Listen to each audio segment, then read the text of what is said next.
Welcome back, everyone, to 8 Balls America. Tonight's topic, why Republican presidents are definitely better than Democrat presidents. And before you get angry, Internet, hear me out. There's a very distinctive reason for why Republican presidents are better than Democrat presidents. And that is simply this. When Republicans are president is the only time that liberals fucking wake the shit up. Every time we elect a Democrat, liberals just go back to sleep for no apparent reason, even when the presidents aren't actually liberal, but are in fact centrist at best. So what the fuck is that? Guantanamo Bay is still open. Oh, Obama will take care of it. Drone strike. Well, it's time to wake back the fuck up, liberals.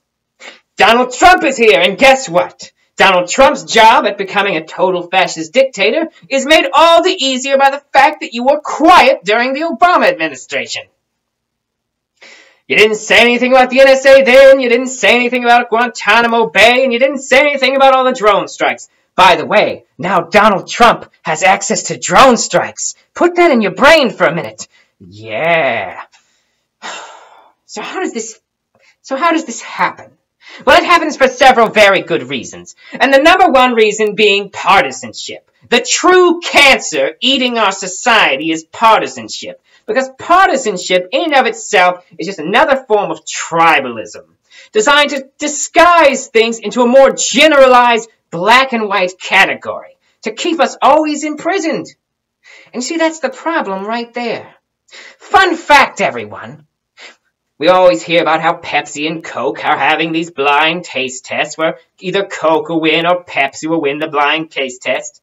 But what no one is telling you is that any blind taste test that includes RC Cola beats both of them every time. But we never hear about that because RC Cola is not part of the Coke-Pepsi narrative. So Pepsi and Coke don't feel like they need to mention it because RC Cola does not actually directly compete with them in terms of actual sales. So they just ignore it because that's not the narrative they're forming. We live in a country right now where we literally just went through an election where we had two candidates no one liked. No one liked them at all. What the fuck is that? We literally had Nazi Cheeto Donald Trump versus Robot Lady Hillary Clinton. Neither of them particularly well liked. In fact, both of them so unliked that some people, especially in Michigan, and I may have mentioned this before, where there were over 90,000 ballots when no one voted for president. They just left it blank. What the fuck is that? You see, this is part of the problem. We are buying into a partisan narrative, and part of that partisan narrative is that third parties can't win. Oh, I know what you're saying. Oh, third parties are a waste of my vote. Blah, blah, blah, blah, blah, blah. Well, here's the thing, though. Both Donald Trump and Hillary Clinton both received approximately 26% of the vote of eligible voters in the United States. Right there blows the shit out of that narrative. Why does it blow the shit out of that narrative? For a couple of reasons. One, that means all we would need is about 27% of the population.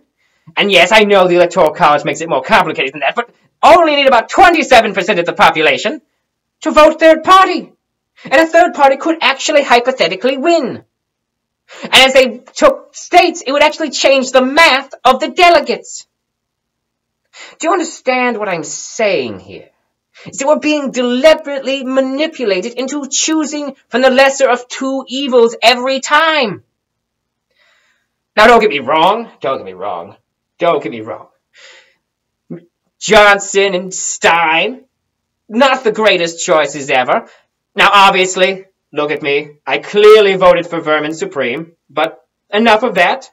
Or at least I would have voted for him if I had not, during election week, I was part of my methamphetamine, heroin, whiskey LSD bender that I went on, and I totally forgot to vote. But that's not my fault. Brian was supposed to tell me when voting day was. And now, to be fair, I was 2 states over, butt naked. But he should still have found a way to tell me it was time to vote. I'm putting this entirely on Brian, my roommate. But anyways. The point is that the narrative is false. We are being led to believe that a third-party candidate can't win, and that's part of the problem. We are being taught that that is impossible, but the numbers indicate that it would be possible if more of the eligible voters in this nation were energized into voting. Also, if a third-party candidate looked viable, more people who voted for Hillary and Trump would have voted for them. And if you don't believe that, you're a fool. Because there were so many people who voted for either Hillary or Trump because they hated the other one. What if those people actually believed they had a choice? What if that was the narrative that we told? You know, it used to be we didn't necessarily only have 2 candidates for president. Some third parties have even taken states before. I didn't look up any of that data, but I know that it's true. Don't ask me how. This is 2017. No one gives a shit anymore. Look it up yourself. That's what happens to me. That's what people say to me on the internet anytime I ask for citation. Look it up yourself. Oh, unrelated note, dear flat earth people. If the earth is flat, please explain Pearl Harbor and World War II to me. Why would Japan attack a country that was not in between them and America? Think about that for a minute. Anyways, back to the topic at hand. We as the people need to wake up to the fact that partisanship is a lie designed to hide actual choice. Bernie Sanders, and I'm not getting on the Bernie Sanders bandwagon here necessarily, but let's look at the facts, was an independent who only ran on the Democratic ticket so that he could get a chance to actually be president. Why? Because independents don't get elected president. Currently, because the narrative defeats them. And that's the problem, America. It's in here. It's in here. The problem is in here.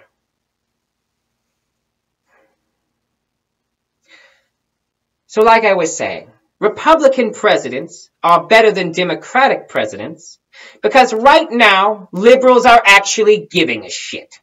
They're actually going to protests, they're actually getting out and doing things and trying to make change. And yes, I am very pro-protest. If you don't believe in protest, then you believe in tyranny.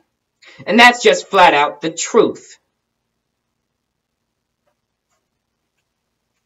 So yes, the problem is Democrats, or I'm sorry, fuck the Democrats. The problem is liberals.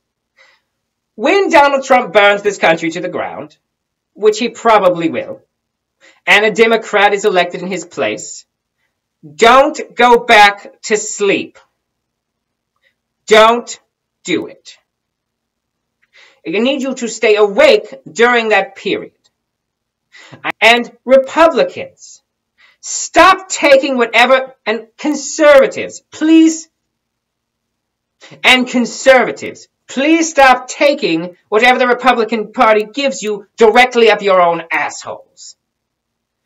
Because just like the liberals go to sleep when the Democrats are president, you put on this incredibly bizarre sense of patriotic nationalism where you totally trust the government all of a sudden for no reason every time a Republican is president. Literally, you stop paying attention to what the Republicans are doing as soon as they're in charge and stop realizing that they're the ones creating all the entitlement programs, they're the ones spending all the money, and they're the ones who are initiating all of the big government, big brother surveillance. Don't get me wrong, Democrats do that stuff too, but the Republicans pretty much give it the head start that it needs.